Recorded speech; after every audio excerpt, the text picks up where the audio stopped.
पर जाते हैं, देखते एक है, उसके साथ में 4 सिम्टम और देखते हैं और फिर उन सिम्टम्स को भी हम अपने अंदर ढूंढने लगते हैं। किसी को सिम्टम आया कि स्लीप में डिस्टर्बेंस हो रही है, आपने फटाफट गूगल कर लिया कि स्लीप डिस्टर्बेंस हो रही है, वो आपको 50 बीमारियां गिना देगा कि आपको क्या प्रॉब्लम हो रही है। बट प्रॉब्लम शायद ये थी कि रात कमरे में मच्छर ज़्यादा थे।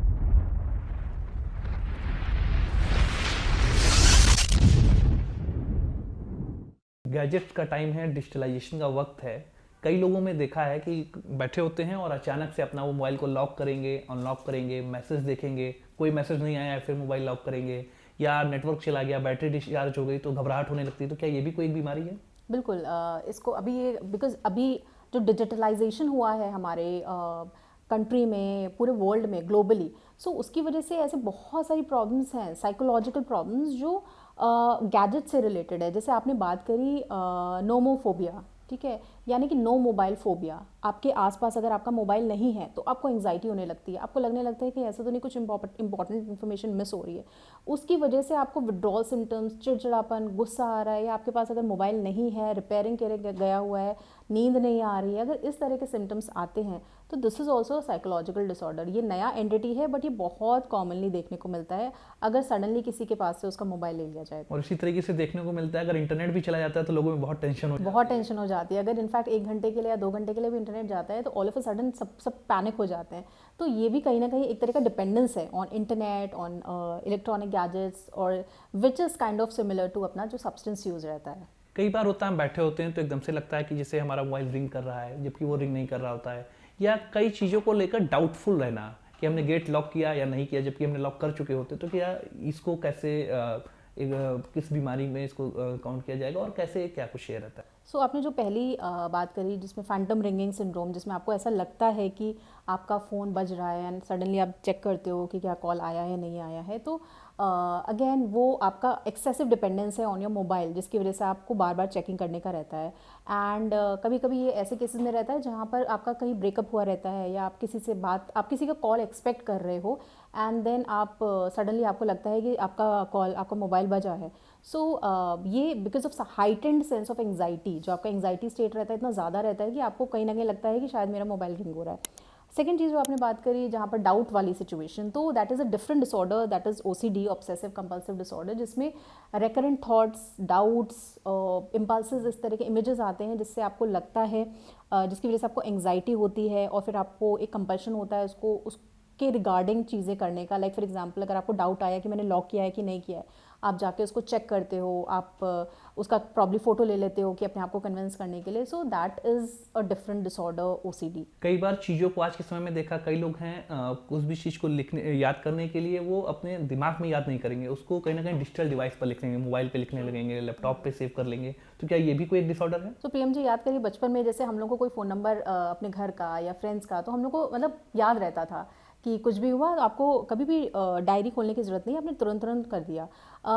अब डिजिटलाइजेशन के ज़माने में आप हर चीज़, एवरीथिंग इज़ डिजिटलाइज, आपके पास हर चीज़ का डॉक्यूमेंट है, आप हर चीज़ स्टोर करते हो। तो टू द एक्सटेंट अभी ऐसी सिचुएशन आ गई है कि अगर आपका फ़ोन आपके पास नहीं है तो आपसे अगर कोई कुछ भी पूछ रहा है तो आपको एक नेसेसिटी रहती है कि मुझे अपना मोबाइल देखना है टू चेक कि क्या था एग्जैक्टली। सो ये जो डिजिटल एमनीजिया आजकल देखने को मिल रहा है, ये because of excessive Reliance, because कहीं ना कहीं हमारे माइंड को, हमारे ब्रेन को ये लगने लगा है कि we don't need to rely on our own memory. जब हमारे पास ये डिवाइस है, हमने इसमें स्टोर कर लिया, हो गया, अब हमारे पास सेफ है। बट इसकी वजह से हमारा जो ब्रेन है, जिसका पर्पज़ या काम ही यही है कि चीज़ों को स्टोर करना, इनफैक्ट हमारे जो मोबाइल डिवाइसेज हैं, चाहे आप iPad की बात करो या किसी भी डिवाइस की बात करो, उसका एक स्टोरेज कैपेसिटी होता है। बट मिराकुलसली हमारे ब्रेन का स्टोरेज कैपेसिटी इनफाइनाइट है। तो सोचिए, कोई टेराबाइट नहीं, कोई गीगाबाइट नहीं, ये इनफाइनाइट स्टोरेज कैपेसिटी है, बट स्टिल हम इसको यूज़ नहीं कर रहे हैं। और अगर हम इसको यूज़ नहीं करेंगे तो over a period of time हमारी ये जो कैपेसिटी है,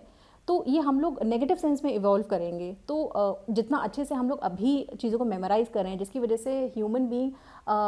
अभी top most of the species है, तो वो अगर अगले कुछ सालों तक, कुछ सेंचुरीज तक ये चलता रहा तो वो भी दिन दूर नहीं है जब हम लोग शायद कुछ बहुत अच्छे से याद भी ना कर पाएँ। इंटरनेट का टाइम है, आजकल लोग सेल्फ डॉक्टर भी बन गए हैं। अपने अंदर कुछ सिम्टम्स जरा सा दिखा, उसको इंटरनेट पर सर्च करने लगे और उसी से खुद को कॉरिलेट करने लगे। और होता क्या है कि एक बार इंटरनेट पर जाते हैं, देखते एक है, उसके साथ में 4 सिम्टम और देखते हैं और फिर उन सिम्टम्स को भी हम अपने अंदर ढूंढने लगते हैं। तो क्या ये भी कोई डिसऑर्डर है?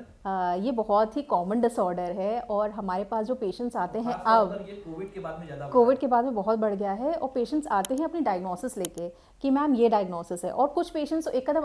आगे आके मैम ये दवा लिखिए हमें। So they have research everything, ma'am ये SSRI है, ये SNRI है, ये दिस है, ये दैट है, पूरा डायग्नोसिस करके वो एंड सब MBBS करके आते हैं वो इंटरनेट पे। पूरा सुपर स्पेशलाइजेशन करके आते हैं हमारे पास एंड हमें बताते हैं कि आप ये लिखो। तो इस लेवल तक उन्होंने मतलब ये गूगल जो है, ये जो गूगलिंग ऑफ सिम्टम्स है, और और उस तरह से हम लोग पे डॉक्टर्स पे डाउट करना, बिकॉज सी आपको जो गूगल इन्फॉर्मेशन देता है वो आधी अधूरी इन्फॉर्मेशन रहती है। आपने 4 लाइन में एक कुछ भी पढ़ लिया, कोई भी डॉक्टर रहता है उसको सालों लग जाते हैं किसी भी चीज़ में स्पेशलाइज करने में। तो यूजुअली क्या होता है, जैसे किसी को सिम्टम आया कि स्लीप में डिस्टर्बेंस हो रही है, आपने फटाफट गूगल कर लिया कि स्लीप डिस्टर्बेंस हो रही है, वो आपको 50 बीमारियां गिना देगा कि आपको क्या प्रॉब्लम हो रही है, बट प्रॉब्लम शायद ये थी कि रात कमरे में मच्छर ज़्यादा थे। सो इस तरह से अपने आप को सेल्फ डायग्नोस करके फिर एंग्जाइटी में चले जाना, हेडेक है, गूगल आपको सबसे पहले दिखाएगा कि ट्यूमर है ब्रेन में। तो इस तरह की चीज़ों को पढ़ के और उसकी वजह से एक फोबिया डेवलप हो जाता है और परेशान हो जाते हैं, फिर उसकी वजह से एक अलग anxiety, hypochondria and hypochondriasis and all. तो ये एक बहुत कॉमन सिम्टम्स है जो हम डॉक्टर्स के लिए भी बहुत बड़ा चैलेंज है, क्योंकि अगर हम लोग कोई भी मेडिसिन लिखते हैं तो पेशेंट रूम से बाहर जाता है और उतनी देर में वो गूगल हो चुका रहता है कि क्या है, क्या साइड इफ़ेक्ट है, क्यों यूज़ की जाती है, मैम आपने मुझे ये मेडिसिन क्यों लिखी, मुझे तो ये रिक्वायर्ड ही नहीं है। जबकि एक मेडिसिन आपकी 100 डिसऑर्डर्स अलग अलग चीज़ों में कंडीशंस में यूज़ हो सकती है, बट गूगल ने उनको बता दिया है कि ये मेडिसिन सिर्फ इसी बीमारी में यूज़ होती है, और फिर वो उसके साइड इफेक्ट वो जो 0.00001% वाला साइड इफेक्ट रहता है, उसके लिए हमारे पास आके पेशेंट्स डाउट करते हैं कि मैम आपने हमें ये बताया नहीं, इससे तो ये प्रॉब्लम होती है। तो it is a huge challenge for us उनको ये बताना, समझाना। तो I think with the advent of जो ये डिजिटल टेक्नोलॉजी है, हमारे profession it's really complicated, and इसकी वजह से जो पेशेंट्स हैं वो भी काफ़ी सफ़र कर रहे हैं, बिकॉज अगर आप गूगल करोगे, अपने सिम्टम्स करते रहोगे, तो आपको अननेसेसरी का एंग्जाइटी होगा, आप परेशान हो जाओगे, एंड फिर अननेसेसरी का डॉक्टर कंसल्टेशंस आप करोगे। कई बार होता है हम अपने आसपास की जो खबरें देखते हैं, तो आजकल व्हाट्सएप यूनिवर्सिटी भी चल गई है, तो व्हाट्सएप यूनिवर्सिटी पर कई बार है नेगेटिव खबरें हमको देखने को मिलती हैं, फेक खबरें देखने को मिलती हैं, और उसकी वजह से कुछ लोग उससे खुद को सीधे तौर पे कोरिलेट कर लेते हैं और उनके मन में डर आ जाता है। खासतौर पर मैंने कई ऐसे लोगों को देखा है, फीमेल्स हैं, कहीं रेप की घटना हुई तो वो उस खुद को कोरिलेट करने लगते हैं कि नहीं हम जाएंगे तो हमारे साथ भी ऐसा हो सकता है। तो क्या ये सब चीज़ें भी कोई एक डिसऑर्डर के तौर पर है या ये कॉमन है? सो ऐसे जो भी लोग रहते हैं जो बहुत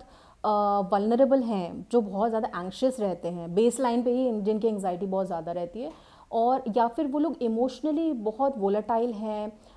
या बहुत ससेप्टेबल हैं, तो ऐसे लोगों में अगर कोई भी नेगेटिव न्यूज़ आती है तो वो उनको बहुत हिट करता है, या अगर किसी का ऐसा पास्ट एक्सपीरियंस कुछ रहा है, किसी का ऐसा कोई पास्ट ट्रॉमा रहा है, तो कोई भी इस तरह की न्यूज़ उनका जो एक्सपीरियंस, बैड एक्सपीरियंस रहा है, उसको ट्रिगर कर देता है। तो बट हाँ, ये डेफिनेटली है कि अगर मान लीजिए बहुत ज़्यादा नेगेटिव न्यूज़ अगर आप सुन रहे हो, स्पेशली जैसे कोविड टाइम्स में था, जो इतना ज़्यादा नेगेटिव न्यूज़ थी, उसकी वजह से जो ऑलरेडी प्री डिस्पोज पेशेंट्स थे उनमें एंग्जाइटी और डिप्रेशन के चांसेस, और इवन इलनेस एंग्जाइटी डिसऑर्डर के बहुत चांसेस। डूम स्क्रोलिंग बेसिकली जैसे आप माइंडलेसली स्क्रोल करे जा रहे हो है, एंड उसकी वजह से आपको ये नेगेटिविटी आती है आपके अंदर, so that is what Doom scrolling is.